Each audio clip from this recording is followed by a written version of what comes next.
ನಮಸ್ಕಾರ ಗೆಳೆಯರೆ. ಆಷಾಢ ಮುಗಿದು ಈಗ ಶ್ರಾವಣಕ್ಕೆ ಕಾಲ ಇಟ್ಟಿದ್ದೇವೆ.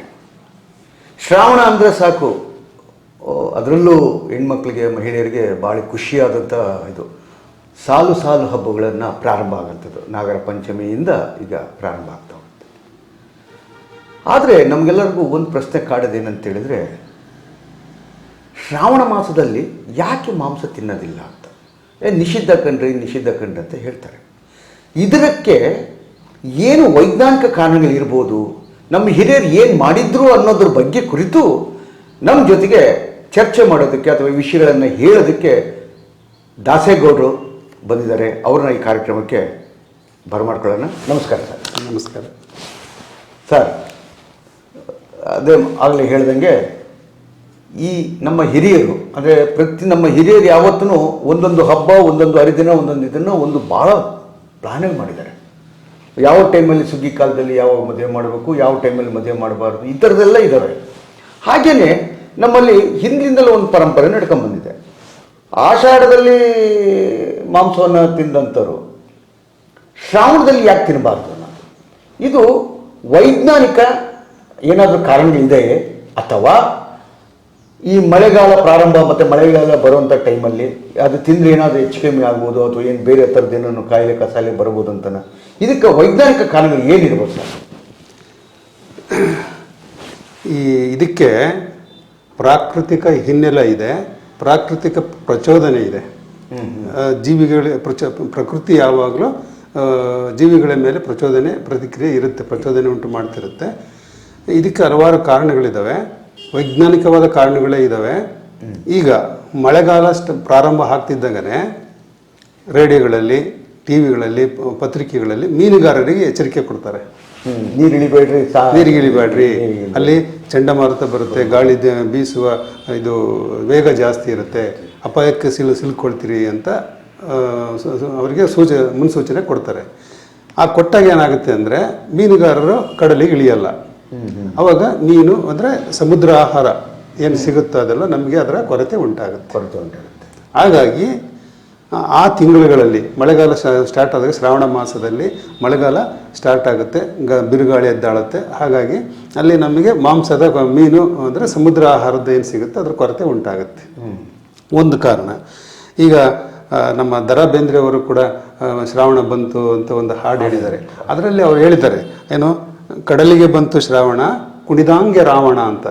ಕುಣಿದಾಂಗೆ ರಾವಣ ಅಂದರೆ ಅಬ್ಬರ, ಚಂಡಮಾರುತ, ಎಲ್ಲ ಈ ಕಾರಣದಿಂದಾಗಿ ಅದು ಮೀನುಗಾರರಿಗೆ ಎಚ್ಚರಿಕೆ ಕೊಡ್ತಾರೆ. ಅಲ್ಲಿ ಒಂದು ಅಂಶ ಏನು, ನಮಗೆ ಮಾಂಸಾಹಾರದ ಕೊರತೆ ಆಯಿತು ಅಂದರೆ ನಮಗೆ ಸಿಗ್ತಾ ಇಲ್ಲ ಅಂತ ಒಂದು.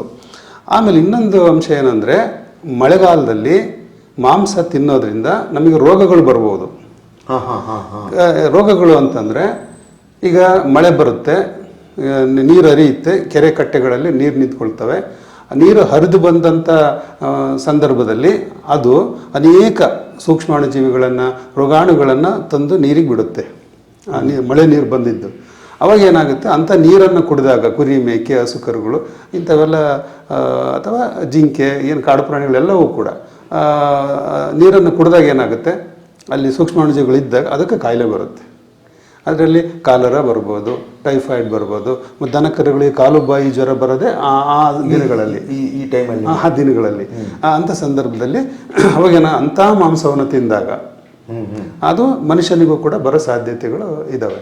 ಹಾಗಾಗಿಯೂ ಕೂಡ ಇಲ್ಲಿ ಮಾಂಸಾಹಾರವನ್ನು ಅಲ್ಲಿ ಆ ಕಾಲದಲ್ಲಿ ಸ್ಥಗಿತಗೊಳಿಸ್ತಾರೆ. ಆಮೇಲೆ ಮಳೆ ಬಂದ ತಕ್ಷಣ ಏನಾಗುತ್ತೆ, ಹುಲ್ಲು ಚಿಗುರುತ್ತೆ. ಹುಲ್ಲು ಚಿಗುರಿದಾಗ ಏನಾಗುತ್ತೆ, ಅದೇ ಸಂದರ್ಭದಲ್ಲಿ ಕೂಡ ಕೀಟಗಳು, ಸಣ್ಣ ಸಣ್ಣ ಕೀಟಗಳು, ರೋಗಾಣುಗಳು ಅಭಿವೃದ್ಧಿ ಆಗ್ತವೆ ತೇವಾಂಶ ಸಿಕ್ಕ ತಕ್ಷಣವೇ. ಅವಾಗ ಏನಾಗುತ್ತೆ, ಅದು ಹುಲ್ಲಿನ ಮೇಲೆ ರಸ ಇರೋದಕ್ಕೆ, ಹುಲ್ಲಿನ ರಸವನ್ನು ಇರೋದ ಕೀಟಗಳು ಇರ್ತದೆ, ಹೀಗೆ ಸೂಕ್ಷ್ಮಾಣುಜೀವಿಗಳಿರ್ತವೆ. ಅಂಥವುಗಳನ್ನು ತಿಂದಾಗ, ಅದು ಹಸು ಕರುಗಳು, ಕುರಿ ಮೇಕೆಗಳು ಅಂಥವುಗಳನ್ನು ತಿಂದಾಗಲೂ ಕೂಡ ಆ ಸೂಕ್ಷ್ಮಾಣುಜೀವಿಗಳು ಈ ಪ್ರಾಣಿಗಳ ದೇಹಕ್ಕೆ ಬಂದು ಅದು ನಾವು ತಿಂದಾಗ ನಮಗೆ ಕೂಡ ರೋಗಗಳು ಬರೋದಕ್ಕೆ ಸಾಧ್ಯತೆ ಇದೆ. ಮತ್ತು ಆಮೇಲೆ ಇನ್ನೊಂದೇನು ಅಂದರೆ, ಅದು ಒಂದು ಸಂತಾನೋತ್ಪತ್ತಿಯ ಕಾಲ, ಪ್ರಾಣಿಗಳಿಗೆ ಸಂತಾನೋತ್ಪತ್ತಿಯ ಕಾಲ. ಅವಾಗ ಈಗ ಕುರಿ ಮೇಕೆಗಳು, ಹಸುಗಳು ಗರ್ಭ ಧರಿಸಿರ್ತವೆ. ಅಂಥ ಸಂದರ್ಭದಲ್ಲಿ ಮನುಷ್ಯ ಒಂದು ಸ್ವಲ್ಪ ಜೀವಪರ್ವ ನಿಲುವು ಇರುತ್ತೆ, ಒಂದು ಅವನ ಮಾನವೀಯತೆ ಇರುತ್ತೆ ಮನುಷ್ಯನಲ್ಲಿ. ಆ ಜೀವಪರ್ವ ನಿಲುವಿನಿಂದ ಏನಾಗುತ್ತೆ ಅಂದರೆ ಆ ಪ್ರಾಣಿನಲ್ಲಿ ಒಂದು ಮರಿ ಇದೆ, ಇನ್ನೊಂದು ಜೀವ ಇದೆ ಅನ್ನೋ ಒಂದು ಕಾರಣಕ್ಕೆ ಅದನ್ನು ಪ್ರಾಣಿ ಹಿಂಸೆ ಮಾಡಬಾರ್ದು ಅನ್ನೋ ಒಂದು ಅಂಶ ಗಮನದಲ್ಲಿರುತ್ತೆ, ಒಂದು ಕಾರಣ. ಆಮೇಲೆ ಇನ್ನೊಂದೇನಾಗುತ್ತೆ ಅಂದರೆ ಕುರಿ ಮೇಕೆನಲ್ಲಿ ಗರ್ಭದಲ್ಲಿ ಮರಿ ಇದ್ದಾಗ ಅದರ ಮಾಂಸ ಅಷ್ಟು ರುಚಿಕರವಾಗಿರಲ್ಲ. ಇದು ಭಾಳ ಇಂಪಾರ್ಟೆಂಟ್. ಅಷ್ಟು ರುಚಿಕರವಾಗಿರಲ್ಲ ಅದನ್ನು. ಅದು ಒಂದು ಕಾರಣದಿಂದ ಏನಾಗುತ್ತೆ, ಅವಾಗ ಮಾಂಸಾಹಾರ ನಿಲ್ಲಿಸ್ತಾರೆ, ತಿನ್ನೋದು ಬೇಡ ಅಂತೇಳಿ. ಮತ್ತು ಎರಡು ಜೀವ, ಒಂದು ಜೀವ ತೆಗೆದ್ರೆ ಇನ್ನೊಂದು ಅದರೊಳಗೆ ಜೀವ ಹೋಗುತ್ತಲ್ಲ, ಎರಡು ಜೀವ. ಹಾಗಾಗಿ ಅದು ಆ ಕಾರಣದಿಂದಲೂ ಕೂಡ ನಮಗೆ ಮಾಂಸಾಹಾರ ನಿಲ್ಲಿಸ್ತಾರೆ ಸಂದರ್ಭದಲ್ಲಿ ಅದನ್ನು. ಆಮೇಲೆ ಬೇಟೆಗಾರರಿಗೆ ಕಾಡಿಗೆ ಹೋಗಿ ಹಿಂದೆಲ್ಲ ಬೇಟೆ ಆಡ್ತಿದ್ರು ಈ ಹಿಂದಿಂದ. ಬೇಟೆಗಾರರಿಗೆ ಮಳೆ ಸುರಿತಿರುತ್ತೆ, ಹುಲ್ಲು ಬೆಳ್ಕೊಂಡಿರುತ್ತೆ, ಅದರೊಳಗಡೆ ಹೋಗೋಕ್ಕಾಗಲ್ಲ, ಮಳೆ ಬರ್ತಿರುತ್ತೆ. ಹಾಗಾಗಿ ಬೇಟೆಗೆ ಹೋಗೋದು ಕೂಡ ಆ ಸಂದರ್ಭದಲ್ಲಿ ಕಷ್ಟಕರ ಆಗಲ್ಲ ಅವಾಗ.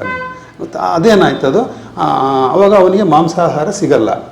ಅದು ಹಿಂದಿನ ಕಾಲದ, ಈಗ ಬೇಟೆ ನಿಷೇಧ ಇದೆ, ಬಟ್ ಹಿಂದಿನ ಕಾಲದಲ್ಲಿ ಅದನ್ನೇ ಸಾಂಪ್ರದಾಯಿಕವಾಗಿ ನಡ್ಕೊಂಬತ್ತಿತ್ತಲ್ಲ, ಆ ಮಳೆಗಾಲದಲ್ಲಿ ನಿಲ್ಲಿಸ್ತಿದ್ರಲ್ಲ, ಅದೇ ಒಂದು ಸಾಂಪ್ರದಾಯಿಕವಾಗಿ ಬೆಳ್ಕೊಂಡು ಬಂದಿರಬಹುದು ಅಂತ ಒಂದು ಅಂಶ. ಆಮೇಲೆ ಕೆಲವರು ಈಗಲೂ ಇರ್ಬೋದು, ಕಾಡಿಗೆ ಬೆಂಕಿ ಬೀಳುತ್ತೆ, ಕಾಡಿಗಿಚ್ಚು ಅಂತೇಳಿ ಕಿಡಿಗೇಡಿಗಳು ಬೆಂಕಿ ಇಡ್ಬೋದು. ಅದು ಕಾರಣ ಏನು, ಹಿಂದೆಲ್ಲ ಬೆಂಕಿ ಇಟ್ಟರೆ ಅಲ್ಲಿ ಅಡಗಿರ್ತಕ್ಕಂಥ ಮೊಲಗಳು, ಜಿಂಕೆ, ಇವೆಲ್ಲ ಮತ್ತು ಇನ್ನೇನೇನೋ ಮಾಂಸಕ್ಕಾಗಿ ಬಳಸ್ತಕ್ಕಂಥ ಪ್ರಾಣಿಗಳು ಹೊರಗೆ ಬರ್ತವೆ ಅಥವಾ ಅಲ್ಲಿ ಸುಟ್ಟು ಬೇಯ್ತವೆ ಅನ್ನೋ ಕಾರಣಕ್ಕಾಗಿ ಕಾಡಿಗೆ ಬೆಂಕಿ ಇಡ್ತಿದ್ರು ಹಿಂದೆ. ಪ್ರಾಣಿಗಳನ್ನ ಮಾಂಸಾಹಾರಕ್ಕಾಗಿ ಬೆಂಕಿ ಇಂಥ ಸಂದರ್ಭದಲ್ಲಿ ಈಗ ಮಳೆಗಾಲದಲ್ಲಿ ಬೆಂಕಿ ಇಡಕ್ಕೆ ಬರಲ್ಲ, ಮಳೆಗಾಲದಲ್ಲಿ ಬೆಂಕಿ ಇಡಕ್ಕೆ ಬರಲ್ಲ, ಬೇಟೆ ಆಡಕ್ಕೂ ಬರಲ್ಲ. ತೇವಾಂಶ ಇರುತ್ತೆ, ಬೆಂಕಿ ಹಸಿರು ಇರುತ್ತೆ, ಹುಲ್ಲು ಬೇಸಿಗೆನಲ್ಲಿ ಹುಲ್ಲು ಒಣಗಿರ್ತದೆ. ಹಂಗಾಗಿ ಅವು ಬೆಂಕಿ ಇಡಕ್ಕೆ ಬರೋದಿಲ್ಲ. ಅವಾಗಲೂ ಕೂಡ ಮಾಂಸದ ಕೊರತೆ ಉಂಟಾಗುತ್ತೆ. ಇನ್ನೊಂದು ಮುಖ್ಯ ಕಾರಣ ಏನು ಅಂದರೆ, ಮಳೆಗಾಲದಲ್ಲಿ ಬೆದ್ಲು ಜಮೀನಿಗೂ ಕೂಡ ರೈತರು ತರಕಾರಿಗಳೆಲ್ಲ ಬೆಳ್ಕೊಳ್ತಾರೆ. ತರಕಾರಿ ಬೆಳ್ಕೊಂಡಾಗ ತರಕಾರಿ ನಮಗೆ ನಮ್ಮ ಜಮೀನಿನಲ್ಲೇ ನಮಗೇನೆ ಯಥೇಚ್ಛವಾಗಿ ಸಿಗುತ್ತೆ. ಅವಾಗ ತರಕಾರಿನೇ ನಾವು ಬಳಕೆ ಮಾಡೋಕ್ಕೆ ಶುರು ಮಾಡ್ತೀವಿ. ನಮ್ಮ ಜಮೀನಲ್ಲಿ ಬೆಳೆದಿದೆ, ನಾವು ಬೆಳೆದಂಥ ಆಹಾರ ನಾವೇ ತಿನ್ನೋಣ ಅಂದ್ಕೊಂಡ್ಬಿಟ್ಟು ಅವಾಗ ಮಾಂಸಾಹಾರಕ್ಕೆ ನಾವು ಸ್ವಲ್ಪ ನಿರ್ಲಕ್ಷ್ಯ ಮಾಡ್ತೀವಿ. ಆ ಸಂದರ್ಭದಲ್ಲಿ ತರಕಾರಿ ಸಿಗುತ್ತಲ್ಲ ಬೇಕಾದಷ್ಟು, ಒಂದು. ಆಮೇಲೆ ಈ ಶ್ರಾವಣ ಮಾಸದಲ್ಲಿ ಇವೆಲ್ಲ ಕಾರಣದಿಂದ ಜನಗಳು ಮಾಂಸ ತಿನ್ನಲ್ಲ. ಈ ಎಲ್ಲ ಕಾರಣಗಳು. ಅದಕ್ಕೋಸ್ಕರ ಏನಾಗುತ್ತೆ, ಮಾಂಸಾಹಾರಿ ಹೋಟೆಲ್ನರು ಅವ್ರೇನು ಮಾಡ್ತಾರೆ, ಈ ಕಾಲದಲ್ಲಿ ನಾವು ಮಾಂಸಾಹಾರದ ಅಡಿಗೆ ತಯಾರು ಮಾಡಿದರೆ ಖರ್ಚಾಗಲ್ಲ, ನಮಗೆ ನಷ್ಟ ಆಗುತ್ತೆ ಅಂತ ಒಂದು ಕಾರಣ. ಅದನ್ನೇನು ಮಾಡ್ತಾರೆ, ಅವಾಗಲೂ ಕೂಡ ಮಾಂಸಾಹಾರದ ಹೋಟೆಲ್ಗಳಲ್ಲಿ ಕಡಿಮೆನೆ ವ್ಯಾಪಾರ ಸಂದರ್ಭದಲ್ಲಿ ಒಂದು. ಅವಾಗ ಇವರು ಮಾಂಸದ ವ್ಯಾಪಾರ ಮಾಡ್ತಾರಲ್ಲ, ಅಂಗಡಿಗಳಿರ್ತಾವಲ್ಲ, ಮಾಂಸದ ಕಟಗರ ಅಂಗಡಿ ಅಂತ ಏನು ಹೇಳ್ತೀವಲ್ಲ, ಅವರು ಕೂಡ ಸ್ವಲ್ಪ ಅವ್ರಿಗೆ ವರ್ಷ ಪೂರ್ತಿ ಮಾಡಿ ರೆಸ್ಟ್ ಅಂತ ಬೇಕಾಗತ್ತೆ. ಅವರು ಕೂಡ ಮಾಂಸ ಖರ್ಚಾಗಲ್ಲ ಅನ್ನೋ ಕಾರಣಕ್ಕೆ ಕಡಿಮೆ ಪ್ರಾಣಿಗಳನ್ನು ವಧೆ ಮಾಡೋ ಅಂಥದ್ದು ಅಲ್ಲಿ ಕಂಡು ಬರ್ತದೆ ಈ ಎಲ್ಲ ಕಾರಣಗಳಿಂದ. ಅದಾದಮೇಲೆ ಸಾಮಾನ್ಯವಾಗಿ ಪ್ರಾಣಿಗಳು, ಪಕ್ಷಿಗಳು ಅನುಕೂಲ ವಾತಾವರಣವನ್ನು ಹುಡುಕಿಕೊಂಡು ವಲಸೆ ಹೋಗ್ತವೆ. ಆ ಸಂದರ್ಭದಲ್ಲಿ ಏನಾಗುತ್ತೆ, ಈ ಮಳೆ ವಾತಾವರಣ, ಇಂಥ ವಾತಾವರಣದಲ್ಲಿ ಕೆಲವು ಪ್ರಾಣಿ ಪಕ್ಷಿಗಳು ಬೇರೆ ಕಡೆ ವಲಸೆ ಹೋಗ್ಬೋದು. ವಲಸೆ ಹೋಗೋ ಕಾರಣ ಕೂಡ ಇದೆ ಅಲ್ಲಿ. ವಲಸೆ ಕಾರಣನೂ ಕೂಡ ನಮಗೆ ಮಾಂಸದ ಪ್ರಾಣಿಗಳು ಸಿಗದಂಗಿರೋದು ಆ ಥರ. ಆಮೇಲೆ ಈ ನಾವು ಕುರಿಗಾಹಿಗಳಿರ್ತಾರಲ್ಲ, ಕುರಿ ಸಾಕಿರೋರು, ಅವ್ರೇನು ಮಾಡ್ತಾರೆ, ಮಳೆ ಬಂದ ಕಡೆಗೆ ಅಂದ್ರೆ ಬೇರೆ ಬೆಳೆದಂತ ಕಡೆ ವಲಸೆ ಹೋಗ್ತಾರೆ. ಅವರು ಎಲ್ಲ ಒಂದು ಗುಡ್ಗಾಡಲೆಲ್ಲೋ ಎಲ್ಲ ಅಲ್ಲೋಗಿ ಮೇಯಿಸ್ಕೊಂಡು ಬರ್ತಾರೆ. ಅವಾಗಲೂ ಕೂಡ ಅಲ್ಲಿ ನಮಗೆ ಮಾಂಸಾಹಾರದ ಕೊರತೆ ಉಂಟಾಗುತ್ತೆ. ಮತ್ತೆ ಮಳೆಗಾಲದಲ್ಲಿ ಇನ್ನೊಂದೇನಾಗುತ್ತೆ ಅಂದ್ರೆ, ಈಗೆಲ್ಲ ರಸ್ತೆ ಒಳ್ಳೊಳ್ಳೆ ರಸ್ತೆಗಳಾಗಿದ್ದಾವೆ, ಸಾರಿಗೆ ಸಂಪರ್ಕದ ವ್ಯವಸ್ಥೆ ಚೆನ್ನಾಗಿದೆ. ಬಟ್ ಹಿಂದೆಲ್ಲನ ಇಷ್ಟು ಸಾರಿಗೆ ಸಂಪರ್ಕದ ವ್ಯವಸ್ಥೆ ಇರಲಿಲ್ಲ.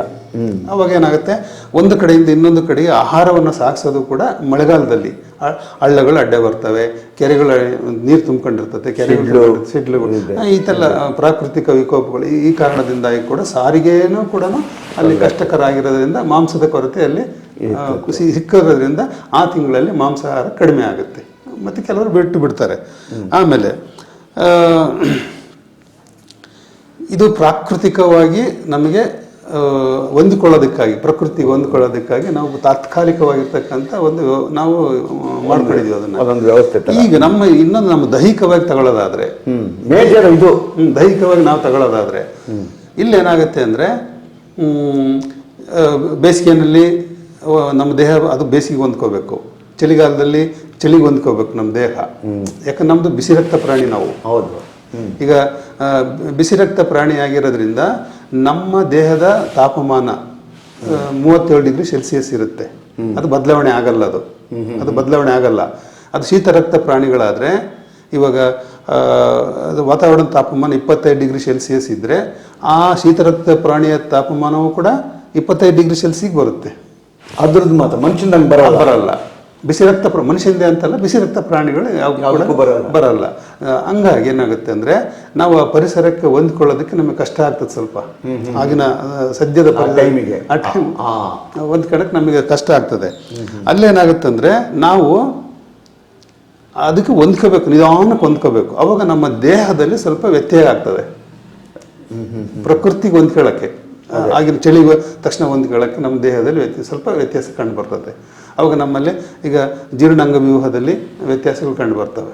ಅಂದರೆ ಮಳೆಗಾಲದಲ್ಲಿ ಹಸಿವು ಜಾಸ್ತಿ ಆಗೋದಿಲ್ವೇ? ಈಗ ಕೆಲವರು ಏನು ಹೇಳ್ತಾರೆ, ಚಳಿಗಾಲದಲ್ಲಿ ಹಸಿವಾಗಲ್ಲ ಅಂತ ಹೇಳ್ತಾರೆ. ಚಳಿಗಾಲದಲ್ಲಿ ಹಸಿವಾಗಲ್ಲ ಅಂತ ಹೇಳ್ತಾರೆ. ಅದು ವೈಜ್ಞಾನಿಕವಾಗಿ ಹೇಳೋದಾದ್ರೆ, ನಾವೆಲ್ಲ ಮಾತಾಡ್ಕೊಳ್ತೀವಿ ಗಾಳಿ ಕಾಲದಲ್ಲಿ ಬಹಳ ಹಸಿವಾಗುತ್ತಪ್ಪ ಅಂತ. ಈಗ ಯಾವುದೋ ಮೊನ್ನೆ ಆಷಾಢ ಹೋದಾಗ ಆಷಾಢದಲ್ಲಿ ಗಾಳಿ ಕಾಲ ಅದು ಭಯಂಕರ ಹಸಿವಾಗುತ್ತೆ ಅಂತ ಹೇಳ್ತೀವಿ. ಕರೆಕ್ಟ್, ಅದು ಕರೆಕ್ಟ್. ಅದು ಆ ಕಾಲ ಕರೆಕ್ಟ್, ಚಳಿಗಾಲ ಅಲ್ಲ. ಈಗ ಚಳಿಗಾಲನೂ ಕೂಡ ವಾತಾವರಣ ತಂಪಿದ್ರೆ ನಮ್ಮ ದೇಹದ ಉಷ್ಣವನ್ನು ಗಾಳಿ ಹೀರ್ಕೊಳ್ಳುತ್ತೆ. ಉಷ್ಣವನ್ನು ಗಾಳಿ ಹೀರ್ಕೊಳ್ಳುತ್ತೆ. ಅವಾಗ ನಮ್ಮ ದೇಹ ತಂಪಾಗುತ್ತೆ. ದೇಹ ತಂಪಾದಾಗ ಏನಾಗುತ್ತೆ ಅಂದರೆ, ನಮಗೆ ಹಸಿವಾಗುತ್ತೆ.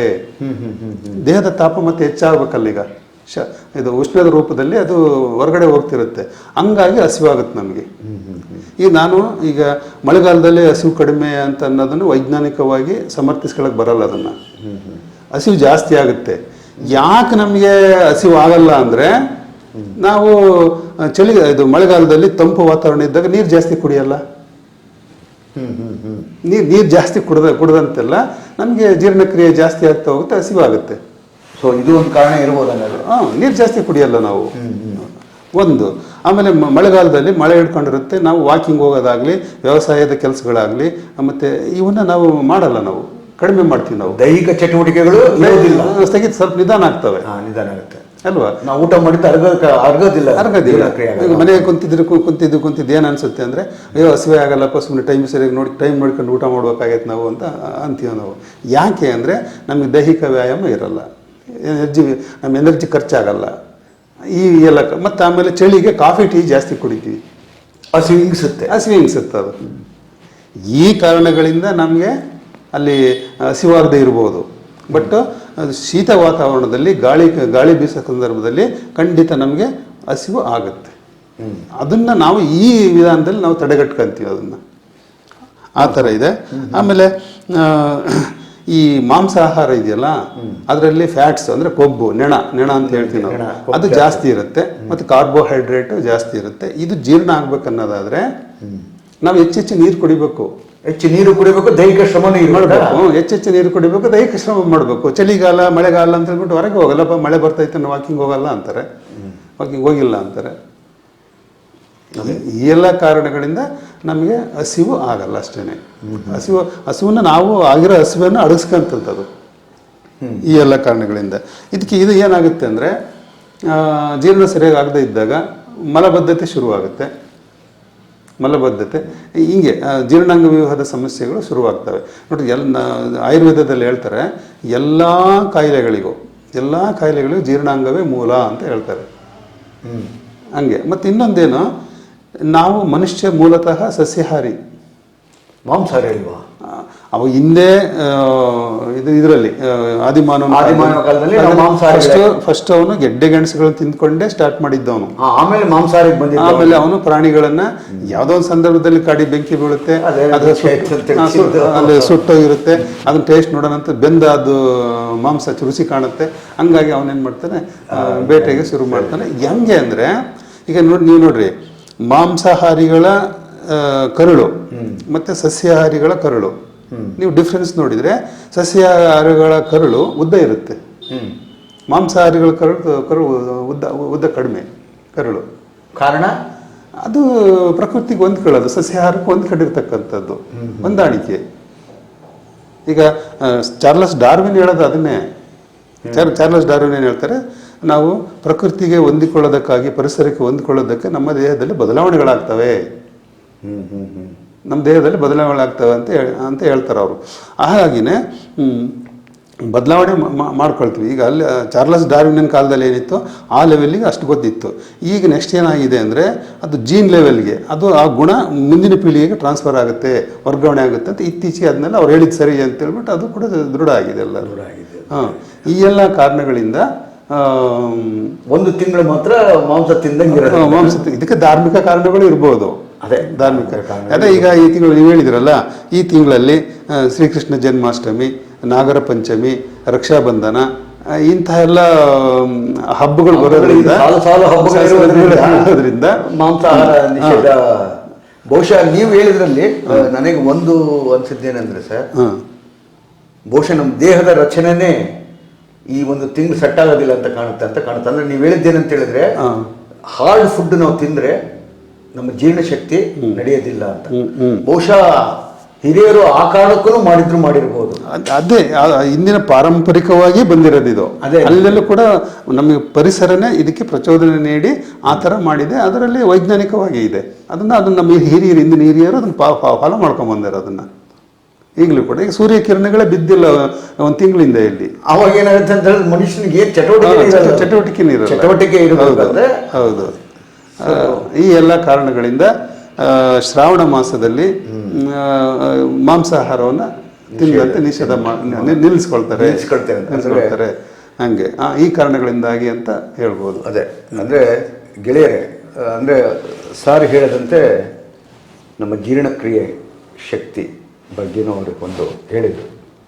ಮತ್ತು ಅಂದರೆ ಹಿಂದೆ ಅದೇನು ನಡ್ಕೊಂಡು ಬಂತು ಅಂದರೆ, ಆ ಟೈಮಲ್ಲಿ ಬೇಟೆ ಸಿಗೋದಿಲ್ಲ, ಮಳೆಗಾಲದಲ್ಲಿ ಕಾಯಿಲೆ ಕಸಾಲೆ ಜಾಸ್ತಿ ಆಗುತ್ತೆ, ಈ ಥರದವೆಲ್ಲವನ್ನು ಅವರು ವೈಜ್ಞಾನಿಕ ಕಾರಣಗಳನ್ನು ಕೊಡ್ತಾ ಹೋಗಿದ್ದಾರೆ.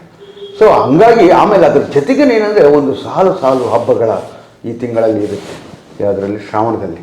ಸೊ ನಮ್ಮ ಅಲ್ಲಿ ಬಹುತೇಕ ಜನ ಏನಪ್ಪ ಅಂತ ಹೇಳಿದ್ರೆ, ಹಿರಿಯರು ಈ ಥರದರೆಲ್ಲರೂ ಹಬ್ಬಗಳು ಬಂದಾಗ ಮಾಂಸ ಮಾಡೋದನ್ನು ನಿಲ್ಲಿಸ್ತಾರೆ.